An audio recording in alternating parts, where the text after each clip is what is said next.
بسم اللہ الرحمن الرحیم۔ السلام علیکم دوستو، آج کی اس ویڈیو میں ہم سب جانیں گے حج کے بارے میں کہ حج کسے کہتے ہیں، حج کیا ہے اور حج کتنے قسم کا ہوتا ہے، کن لوگوں پر حج فرض ہے، حج میں کتنی چیزیں فرض ہیں جن کے چھوٹ جانے سے آپ کا حج نہیں ہو سکتا، اور کتنی چیزیں واجب ہیں جن کے چھوٹ جانے سے حج ہو جائے گا، لیکن اس کے لیے کیا کرنا پڑے گا، اور اس کے ساتھ ساتھ ہم عمرہ کا بھی طریقہ جانیں گے، اور ساتھ ہی ساتھ میقات اور حرم شریف کسے کہتے ہیں یہ بھی جانیں گے۔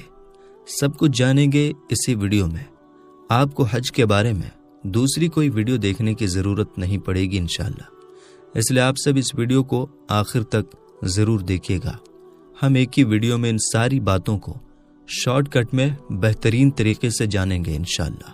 تو سب سے پہلے یہ جان لیں کہ حج یہ ایک ایسی عبادت ہے جو ہر اس انسان پر جس کے پاس اتنا مال و دولت ہو کہ وہ حج کر سکتا ہے تو زندگی میں ایک مرتبہ فرض ہے۔ اللہ تعالیٰ فرماتا ہے لوگوں کے لیے اس گھر کا یعنی بیت اللہ شریف کا حج کرنا ہے جو وہاں تک جا سکے۔ تو اللہ تعالیٰ نے اس آیت کریمہ میں یہ بیان فرمایا ہے کہ لوگوں پر حج فرض ہے، اور فرض ہونے کے لیے استطاعت اور وہاں تک کے جانے کی طاقت شرط ہے۔ استطاعت کیا ہے؟ اس بارے میں اللہ کے نبی صلی اللہ تعالی علیہ وسلم نے اس کو زاد راہ اور سواری سے بیان فرمایا ہے، یعنی کھانے پینے کا انتظام اس طرح ہونا چاہیے کہ خانہ کعبہ جا کر گھر واپس آنے تک کے لیے وہ کافی ہو، اور یہ بھی یاد رکھیں کہ یہ واپسی تک بال بچوں کے خرچے کے علاوہ ہونا چاہیے، اور راستے میں کوئی خطرہ نہ ہو۔ تو یہ بات کلیئر ہو گئی کہ حج اس انسان پر فرض ہے جس کے پاس اتنا مال و دولت ہو کہ وہ خانہ کعبہ جا کر گھر واپس آ سکے کسی سے قرض لیے بغیر، اور راستہ بھی خطرے سے خالی ہو۔ اب حج کتنا قیمتی اور امپورٹنٹ عبادت ہے، اس کا اندازہ آپ اس بات سے لگا سکتے ہیں کہ اللہ کے رسول صلی اللہ تعالی علیہ وسلم نے فرمایا اسلام میں 5 پلرز ہیں، 5 ستون ہیں، 5 کھمبے ہیں، اور حج ان 5 پلرز میں سے ایک ہے۔ اللہ کے رسول نے فرمایا اسلام کی بنیاد 5 چیزوں پر رکھی گئی ہے۔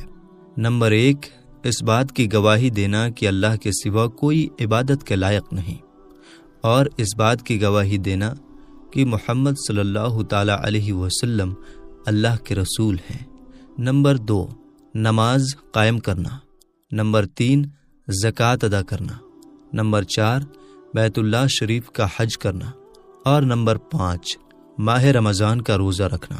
حج ایک مسلمان کے لیے کتنا ضروری ہے اس کو بتاتے ہوئے اللہ کے نبی نے فرمایا، حدیث کا مفہوم ہے کہ جو حج کرنے کی طاقت اور استطاعت رکھتا ہو اس کے باوجود وہ حج نہ کرے تو ہو سکتا ہے کہ اس کی موت یہودیت پر ہو یا نصرانیت پر ہو سکتا ہے کہ وہ یہودی ہو کر مرے، یا ہو سکتا ہے کہ وہ نصرانی ہو کر مرے۔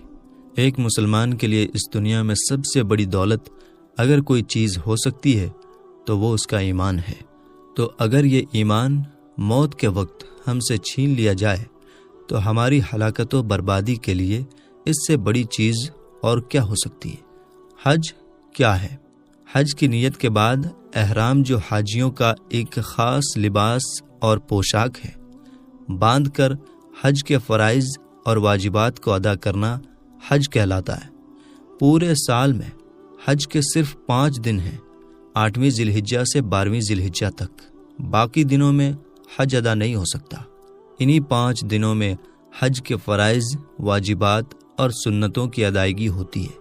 مدینہ شریف کی حاضری ایک مسلمان کے لیے سب سے بڑی خوش نصیبی ہے، لیکن یہ حج کا حصہ نہیں ہے۔ تو اب یہ بھی جان لیں کہ حج کے فرائض کیا ہیں، یعنی حج میں وہ کون سی چیزیں اتنی ضروری ہیں جن کے چھوٹ جانے سے ہمارا حج نہیں ہو سکتا۔ حج میں 3 چیزیں فرض ہیں۔ نمبر 1، احرام۔ نمبر 2، وقوف عرفہ، یعنی 9ویں ذی الحجہ کے دن سورج ڈھلنے سے لے کر 10ویں ذی الحجہ کی صبح صادق سے پہلے تک میدان عرفات میں ٹھہرنا۔ नंबर 3, तवाफ़े ज़ियारत यानी आखिरी बार खाना काबा का तवाफ़ करना।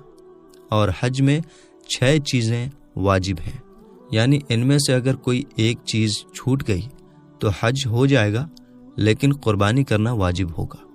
और वो ये है, नंबर 1, मुज़दलिफ़ा में मैदान अराफात में ठहरने के बाद ठहरना।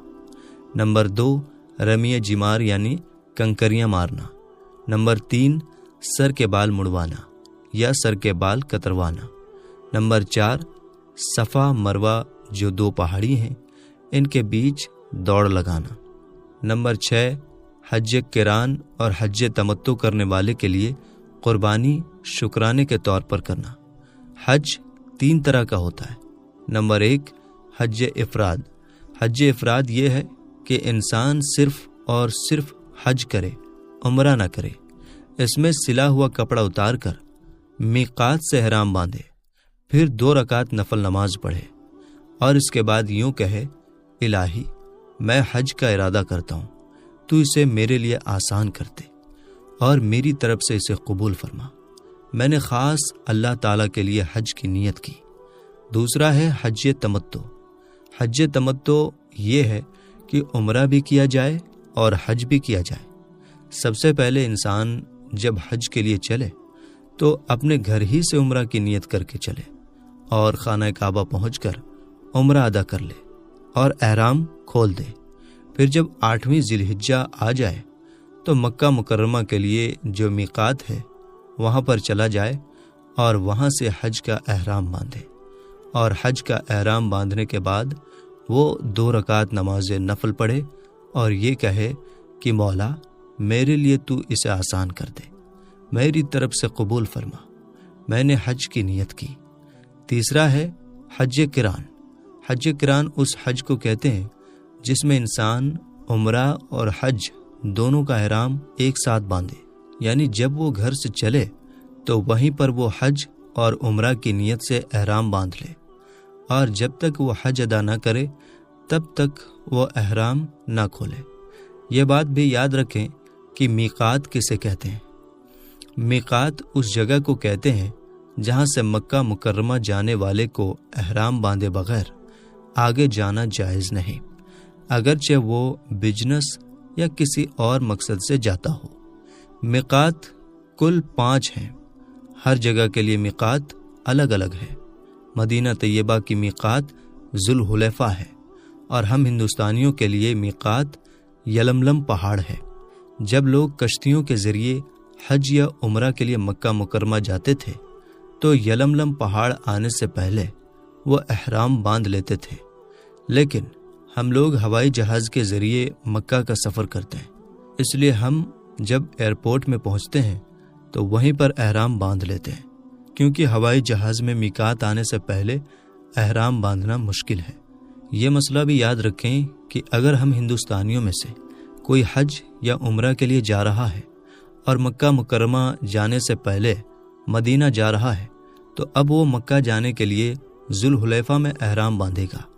और ये मसला भी याद रखें कि जब कोई ihराम बांध कर हरम शरीफ के अंदर दाखिल हो गया तो अब वो उम्रा करके ihराम खोल दे, तो जब तक वो हरम के अंदर है अब उसे ihराम की ज़रूरत नहीं होगी।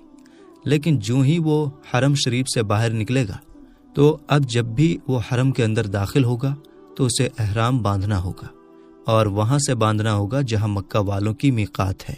हरम से मुराद खाना काबा के इर्द गिर्द कई किलोमीटर फैला हुआ इलाका है, जहाँ बाकायदा निशान लगा दिया गया है कि ये हरम शरीफ का हिस्सा है। जो लोग हज और उम्रा करने जाते हैं उन्हें अक्सर उसकी पहचान हो जाती है।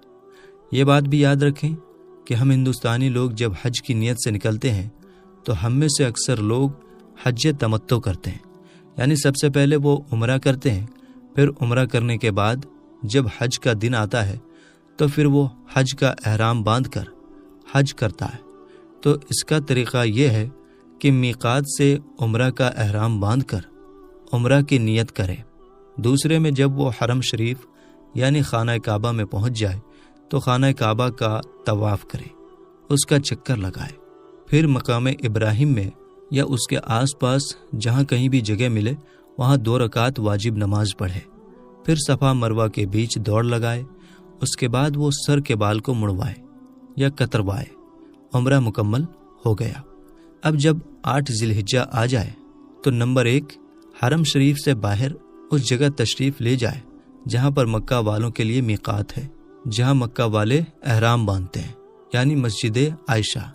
वहाँ हज के लिए एहराम बांधे और हज की नीयत करे। उसके बाद वो मिना के लिए रवाना हो जाए। नंबर 2, 8 ज़िलहिज्जा का दिन मिना में गुजारे। नंबर 3, 9 ज़िलहिज्जा मैदान अरफात में ठहरा रहे। नंबर 4, 9 ज़िलहिज्जा सूरज डूबने के बाद मगरिब की नमाज पढ़े बगैर मुज़दलिफ़ा के लिए रवाना हो जाए। यहाँ ये बात याद रखें कि मैदान अरफात में ज़ोहर और असर की नमाज को एक साथ पढ़ना है ज़ोहर के वक्त में, और मुज़दलिफ़ा में मगरिब और इशा की नमाज एक साथ पढ़ना है इशा के वक्त में। नंबर 5, मुज़दलिफ़ा पहुंचकर वहीं रात गुजारे और सुबह उजाला होने के बाद मिना के लिए रवाना हो जाए। नंबर 6, 10 ज़िलहिज्जा बड़े शैतान को 7 कंकरियां मारे। नंबर 7, 10 ज़िलहिज्जा हज तमत्तु करने वाला कुर्बानी करे। यहाँ ये बात याद रखें कि हज इफ़राद करने वाला भी कुर्बानी कर सकता है, लेकिन ये उस पर वाजिब नहीं है, लेकिन हज तमत्तु करने वाले पर कुर्बानी वाजिब है। नंबर 8, सर के बाल को मुड़ाए या कतरवाए। नंबर 9, एहराम से निकल जाए और हज का तवाफ़ करे। नंबर 10, मकाम इब्राहिम में जाकर या उसके आसपास जहाँ कहीं भी जगह मिले 2 रकात नमाज पढ़े, यह वाजिब है। नंबर 11, सफ़ा मरवा के बीच हज के तवाफ़ के लिए दौड़ लगाए। नंबर 12, मिना जाकर 11-12 ज़िलहिज्जा को ज़वाल के बाद तरतीब से तीनों शैतानों को 7-7 कंकरियां मारे। नंबर 13, वापसी से पहले खाना काबा का तवाफ़ करे। ये तवाफ़ ज़ियारत कहलाता है और ये हर हाजी पर फ़र्ज है। हज मुकम्मल हो गया।